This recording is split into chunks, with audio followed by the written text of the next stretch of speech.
Hi guys, good morning. இன்றைக்கி லா of mentalism அப்படிங்கிறத பற்றி பார்ப்போம். ஏன்னா லா ஆஃப் மென்டலிசம் வேறு, லா ஆஃப் அசம்ஷன் வேறு. இதை நான் ஆல்ரெடி சொல்லியிருக்கேன். ஸோ மென்டலிசம்னா என்னன்னு சொன்னால் தான் உங்களுக்கு புரியும். மென்டலிசம் சிம்பிளாக உங்களுக்கு புரிகிற கொலோக்கியல் வேர்ட்ஸில் சொல்லணும்னா லா ஆஃப் மென்டலிசம் அப்படின்னா எண்ணம் போல் வாழ்க்கை, அதுதான் law of mentalism. Okay, law of mentalism அப்படிங்கிற கான்செப்ட் எதை பேஸ் பண்ணுது அப்படின்னு சொன்னால் a practical scientific explanation of thought or mind force. Okay, it is the principle that everything is mind or thought, and therefore thoughts have the power to influence physical reality, shaping life and destiny. The law is often linked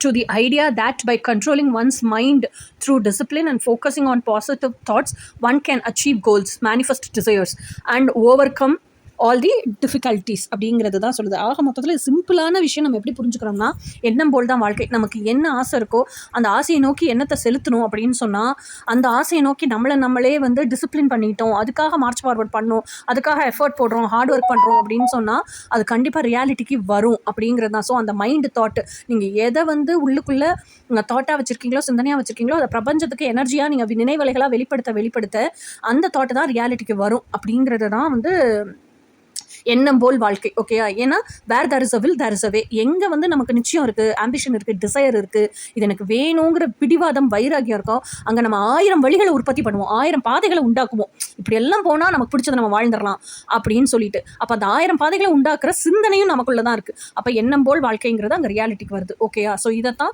இவங்க இந்த லாவில் ரொம்ப டீட்டெயிலாக explain பண்ணியிருக்காங்க. இதையும் நான் வாசிச்சு காமிச்சிடுறேன். Core principle என்னன்னா, mind is supreme. The fundamental idea is that the mind is the source of all power. The universe is a mental creation is governed by mental law. பிரபஞ்சம் இருக்குன்னு நினைச்சா இருக்கு, இல்லைன்னு நினைச்சா இல்லை. எல்லாமே நம்ம மனசு தான் நினைச்சா, நம்ம மனசுக்கு ஒரு விஷயம் உண்மை தான் உண்மை. நம்ம மனசுக்கு உண்மை இல்லாத விஷயம், அது நமக்கு உண்மை இல்லாத விஷயம், மற்றவங்களுக்கு அது உண்மையாக இருக்கட்டும் இல்லாமல் இருக்கட்டும், தட் டஸ் நாட் மேட்டர். அது எனக்கு உண்மை இல்லைன்னா இல்லை தான். ஓகேயா? ஸோ இதைத்தான் இந்த லா மூலியமாக சொல்கிறாங்க. Thought is force. The thoughts are not internal states but a form of energy that can be directed to cause effects in the physical world. Cause and effect enna? Your thoughts and mental states are cause and the circumstances of your life or the effect. Your reality is a product of your thoughts. Mental discipline enna? To achieve desired outcomes, one must practice mental discipline, cultivate a focused mind, and have a clear vision of what they want to manifest. Okay, இந்த லா of mentalism அப்படிங்கிறத நம்ம எப்படி daily லைஃப்பில் use பண்ணலாம், apply பண்ணோன்னா clear intentions இருக்கணும், positive intentions இருக்கணும், எப்போவுமே பாசிட்டிவ் திங்கிங் இருக்கணும். அந்த பாசிட்டிவ் திங்கிங் மைண்டில் வச்சுக்கிட்டே நம்ம மென்டல் வெல்பீயிங்காக, ஃபிசிக்கல் வெல்பீயிங்காக அதை யூஸ் பண்ணணும். இதை தான் சொல்லியிருக்காங்க. இதுதான் லா ஆஃப் மென்டலிசம். ஓகேயா?